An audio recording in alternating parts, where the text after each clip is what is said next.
नमस्कार। पश्चिम बंगाल के चुनाव और चुनाव एग्जिट पोल के नतीजे और उसके बाद में वहाँ की बनेगी सरकार, उसी के साथ में भारत के 5 राज्यों में जहाँ पर चुनाव हुए। तो सबसे पहले चुनाव 5 राज्यों के कहाँ क्या क्या क्या हुआ तो वो आपको बता देते, उसके बाद में पश्चिम बंगाल की बात करेंगे। एग्जिट पोल विद रिजल्ट क्या सच साबित हुए, क्या भविष्यवाणी साबित हुई, कहाँ कहाँ उलटफेर 5 राज्यों के चुनावी गणित। पश्चिम बंगाल, केरल, तमिलनाडु, असम और पुडुचेरी 2026 के विधानसभा चुनाव के रुझान सामने आने के बाद अब सबसे बड़ी चर्चा एग्जिट पोल की साख को लेकर हो रही है। मतगणना के बाद जब रुझान आने शुरू हुए तो कई सर्वे एजेंसियों के दावे सही साबित हुए तो कई साइलेंट वोटर ने चुनाव पंडितों का गणित पूरी तरह बिगाड़ दिया।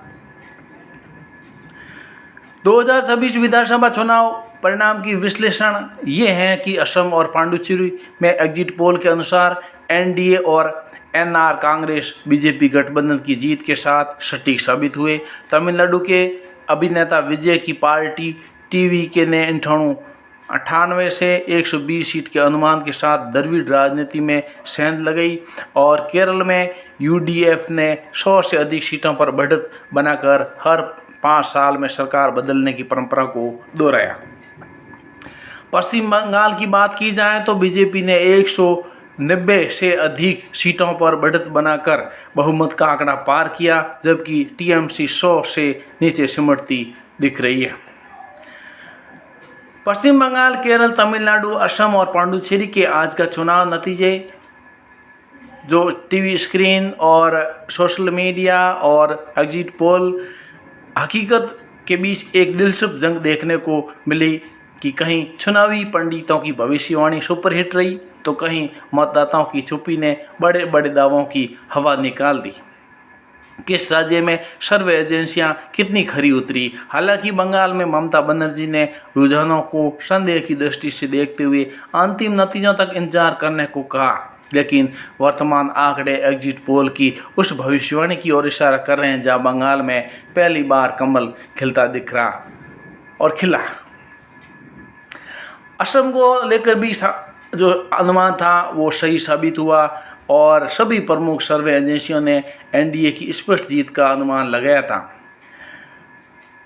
वहाँ जो एनडीए को 88 से 100 सीटें मिलने की बात कही, जबकि जो मैट्रिज ने 85 से 95 सीटों का अनुमान लगाया। विपक्ष के लिए ये आंकड़े चिंताजनक थे क्योंकि कांग्रेस नित गठबंधन को महज 24 से 36 सीटों के बीच सिमटना दिखाया गया। रुझानों में बीजेपी का प्रदर्शन एग्जिट पोल के अनुमानों से भी बेहतर नजर आ रहा है। ताज़ा आंकड़ों के अनुमान एनडीए 98 से अधिक सीटों पर बढ़त बने हुए हैं, जो बहुमत के आंकड़े 66 से कहीं ज़्यादा हैं। कांग्रेस के सीएम चेहरे गौरव गोगोई चुनाव हार चुके हैं। पुडुचेरी में एनडीए की वापसी के संकेत भी दिए थे, जिसमें अधिकांश एग्जिट पोल ने मुख्यमंत्री एन रंगास्वामी की पार्टी AINRC और बीजेपी के गठबंधन की सत्ता में वापसी की भविष्यवाणी की थी। एक्सिस माई इंडिया ने इस गठबंधन को 16 से 20 सीट और प्रजा पोल ने 19 से 25 सीट मिलने का दावा किया था।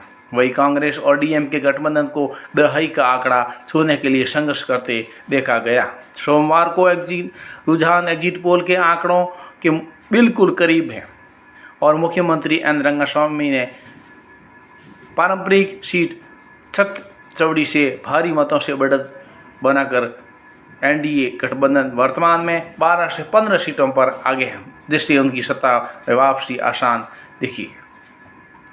तमिलनाडु में सबसे बड़ा उलटफेर चुनाव से ठीक पहले एक्सिस माई इंडिया जैसे प्रमुख सर्वे ने अभिनेता विजय की नई पार्टी टीवीके को लेकर जो भविष्यवाणी की थी उसने सबको चौंका दिया और सर्वे में टीवीके को 98 से 120 सीट का अनुमान लगाया गया और रुझान में कुछ ऐसा ही देखने को मिल रहा है। विजय की पार्टी ने द्रविड़ राजनीति के गढ़ में सेंध लगाकर कई दिग्गजों की नींद उड़ा दी और ताज़ा जो रुझानों के मुताबिक मुख्यमंत्री के स्टाइल के नेतृत्व वाले डीएम के चुनाव गठबंधन को कड़ी टक्कर मिल रही है। सत्ता विरोधी लहर और युवाओं के बीच विजय की लोकप्रियता ने इस बार तमिलनाडु में चुनावी नतीजों को काफ़ी दिलचस्प बना दिया। और हालांकि पूर्ण बहुमत आंकड़ा अभी भी किसी एक दल के लिए स्पष्ट नजर नहीं आ रहा, जिससे राज्य में त्रिशंकु विधानसभा की संभावना भी बन रही है। केरल में फेल हुआ पिनराई विजयन का दाव। केरल की जनता ने एक बार फिर अपनी पुरानी परंपरा को तोड़ने के संकेत दिए और हर 5 साल में सरकार बदलने के जिस रिवाज को 2021 में पिनराई विजयन ने तोड़ा था और 2026 में रिवाज फिर से लौटता दिख रहा है। और केरल को लेकर अधिकांश एग्जिट पोल जैसे पी मार्केक और मार्ट्रेज ने पहले ही संकेत दे दिया था कि इस बार कांग्रेस के नेतृत्व वाला यूडीएफ सत्ता में वापसी कर सकता है। और सर्वे में यूडीएफ को 85 से 95 सीटें मिलने की बात कही गई, जबकि सत्ताधारी एलडीएफ को भारी नुकसान का अनुमान लगाया गया था। सोमवार को आए रुझानों में एग्जिट पोल के आंकड़ों पर लगभग मुहर लगा दी और यूडीएफ ने शुरुआती दौर में 100 का आंकड़ा पार कर लिया, जो पिनराई विजयन की सरकार के लिए एक बड़ा झटका है। पश्चिम बंगाल कांटे की टक्कर या सत्ता परिवर्तन करते करते बंगाल चुनाव के बाद आए न ज़्यादातर एग्जिट पोल ने राज्य में कड़े मुकाबलों की ओर इशारा किया था और सर्वे में बीजेपी को 50 से 175 सीटों के बीच रखते हुए बहुमत के करीब दिखाया गया था, जबकि कुछ सर्वे टीएमसी को बढ़त दे रहे थे। हालांकि चाणक्य एस्ट्रोलॉजी ने पहले ही संकेत दे दिया कि इस बार बीजेपी 50 से 160 सीटों के साथ ऐतिहासिक प्रदर्शन कर सकती है।